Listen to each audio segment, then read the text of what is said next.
Hi everybody, it's Brady the Honest Woodcutter here.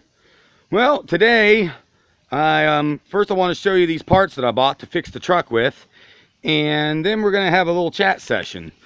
So anyway, yeah, I bought the bed. Uh, I bought the bed with a good working tailgate. The tailgate works easily. It's not warped too much. It's got both the good cables on it, which one of our cables was already broken off. The latches all work, which our latches were broken too. And I always had to fiddle with the damn tailgate to get it up. I got the box, the tailgate, the tail lights should work. I got a bumper here. It does have a bit of surface rust, but it ain't gonna hurt it any. I got that, and I got the bolt-on hitch receiver here, so now I can get the trailer off my bumper. So I'm kind of glad about that. So anyway, I paid $200. We paid $200 for the bed and the bumper, and $50 for the hitch. It was supposed to have been $300 for the bed and the bumper, and $100 for delivery. But when he got here, or when he got the bed off the truck, he realized it had more holes in the bottom of it than he thought. And so he asked me if I still wanted it. I told him yes, I would still take it. He knocked off $100. He delivered it for free, first of all. So that was $100 he knocked off there. And then he gave us back $100 of the $300 that we paid. So it ended up being only $200. And I mean, it's had a fifth wheel here, and it does have a rust hole, but you can see it's still pretty strong. And it's got this little hole here. And other than that, I'm not too worried about little holes like those.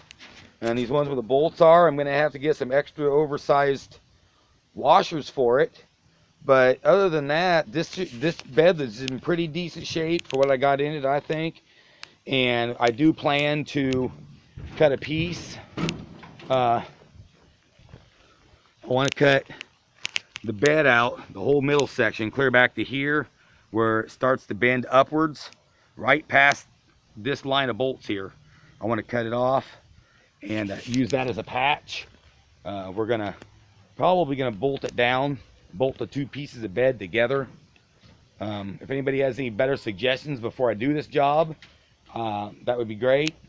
But that's how I planned on doing it. That will cover up everything clear back to here. I'll cover up everything clear back to here, which will take care of 90% of it. I ain't worried about these little holes back here. It's just a wood cutting truck. And I'm thinking about getting some rhino liner and just rhino lining the whole inside of the bed.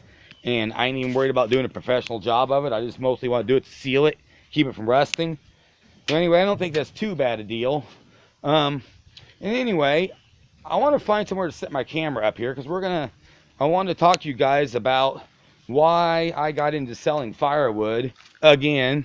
I started having this little chat with you guys before, and my tablet ran out of space, and so it shut off. And so anyway, I'm going to go down here somewhere and talk to you guys about why I got into selling firewood again.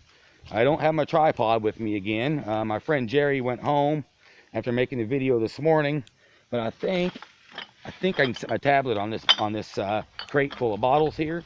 So let me just bring this down the hill. We're gonna situate ourselves here in front of this. This is gonna be my bonfire for my birthday. Mostly it was all boiler wood and stuff and scraps that I picked up out in the woods. There is some old lumber underneath of there too. Anyway, I want to set this up right here. Let's see here.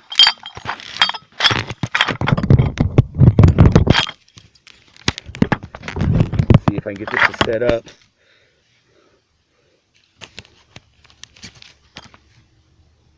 What do you think? Will it stay? I think it'll stay. Anyway, I'm going to go right down here, and I'm going to squat down so you can see me. Actually, I'll just take a seat right here on this piece of wood. So anyway, yeah, like I said, this is going to be the bonfire for my 45th birthday party coming up on Sunday. My birthday is actually tomorrow. Birthday shout outs are welcome. And I actually have some other shout outs I'm going to do too. I left my book laying up there. You'll have to I will give the shout outs at the end of the video. Anyway, since I made the video about fixing the splitter, my girlfriend actually showed me how to pause the tablet, or she told me how to pause the tablet, which duh, I should have known, but I'm a technical idiot. I'm not good at this stuff, so I'm learning as I go. So anyway, you know, the reason that I got into selling firewood, I'm going to go all the way back to the beginning of the story, because there was only some people that were watched that video and heard this. So I'm going to go all the way back and start at the beginning so you can hear the whole spiel about how, and then I'm going to tell you why. Anyway, so I got into selling firewood because it was something that I really enjoyed doing. I had sold wood 3 different times before. In 1997, I remodeled a basement for a guy who had 20 acres of tops, and I made a deal with him to cut wood with him, and he wanted 1 load for every 3 that I cut, which after about 5 loads I took to him, he said, "Oh my God, no more, I don't need any more wood." So he told me, "You can just have everything." So I was cutting out there, and me and him had a disagreement, and I was asked not to come back. So that ended that, but it was good while it lasted. Then in 2002, I lost my factory job, and I've been cutting wood a little bit on the side. And so I started asking around about places to cut wood, and I found 360 acres that had about 100 acres of woods that had been logged. And so it had a lot of treetops on it. I cut wood out there for 2 years. I think I cut over about 150 face cords of wood off of that place. And then we moved far enough away from there that I didn't want to drive there to cut firewood no more. So that was kind of the end of it for then. I was just going and scouting up wood for myself. And then in 2006, a tornado went through north of Seymour, where I used to live. This is not a very comfortable stump, y'all. I'm gonna turn it. In 2006, a tornado went through north of Seymour and did a lot of property damage and stuff, and I started driving around seeing if there was any trees I could get or help anybody clean up, and ended up being able to cut wood on this guy's 5 acres. He'd lost about 25% of his trees, maybe 40%. There was quite a bit. He lost quite a few, but anyway, he had some roof damage to his house and things, and his son-in-laws were cutting up the trees that were around the house, but I got everything that was in the woods to cut up. I think I made 25 or 27 loads out of that. And then the next year, the following winter, we had a bad ice storm come through Springfield. Everybody lost power. There was over 200,000 people without power. Some of them were without power for more than 14 days in almost 0 temperatures. And people were trying to find ways to heat their house anywhere they could. So anybody that had a fireplace, a wood stove, was employing them, people that usually didn't. And so the wood business was real good at that time. I took some loads to Springfield and got Joe prices. I got Joe's premium firewood prices for my wood. Probably even maybe a little bit more than what he gets now. And then I kind of sold all the extra wood I had, and I didn't want to sell anymore, so I quit doing that. And then I didn't really sell any wood again until in 2016, my uncle bought this house down here in West Plains. He had moved down from Iowa after his wife had passed away, and he bought this house down here, and we moved in with him because we were living on a rented lot in portable cabins at the time. And so in 17, after we got done remodeling the house, because it needed extensive work, after we got done remodeling the house, we had put this new boiler in, and I was scouting around trying to find places where I could get firewood for us. And I stopped at a mill 36 miles from here that makes hardwood flooring and cross ties and things like that. And he hooked me up with their scrap pile where whenever they would put the logs into the mill, they were trimming the ends of the logs off, and they'd have various lengths of butt ends, and they were dumping them in a huge pile. And I'm not even exaggerating. I wish I could show you pictures, they had a pile of wood about 2 acres or better, and most of it was 8 to 10 foot deep. And it was just ridiculous how much wood there was there.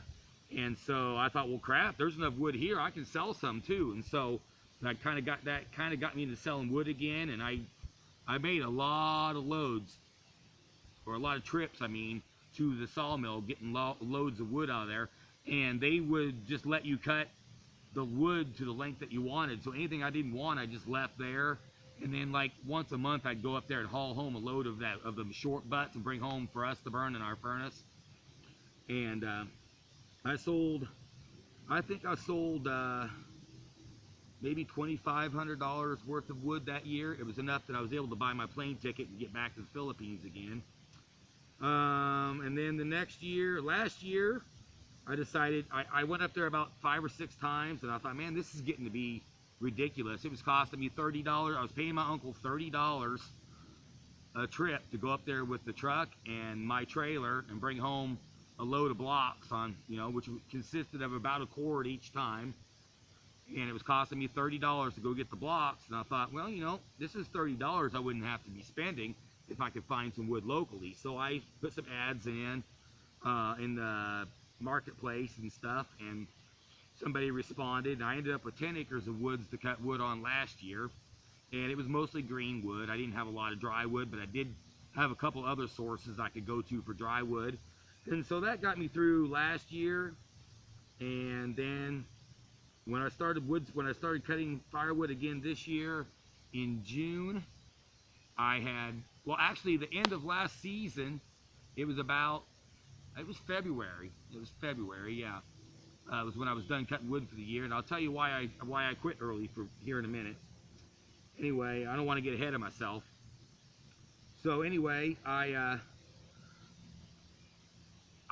was at Hirsch getting a bolt for my splitter. Actually, the video that Joe just put on about changing the bolt on the splitter head of his Husky log splitter, the same thing happened to mine. I sheared the bolt completely off, and so I went to Hirsch to buy a new bolt for it, and had the broken bolt in my hand. It was in 3 pieces, and I was this older guy that was there in the bolt aisle with me. I was telling him, boy, this is always challenging trying to find the right parts in this, at this place with all the different selections that they have. And I was showing him the bolt and stuff. And anyway, make a long story short, he told me that he had this place, this 80 acres that he'd had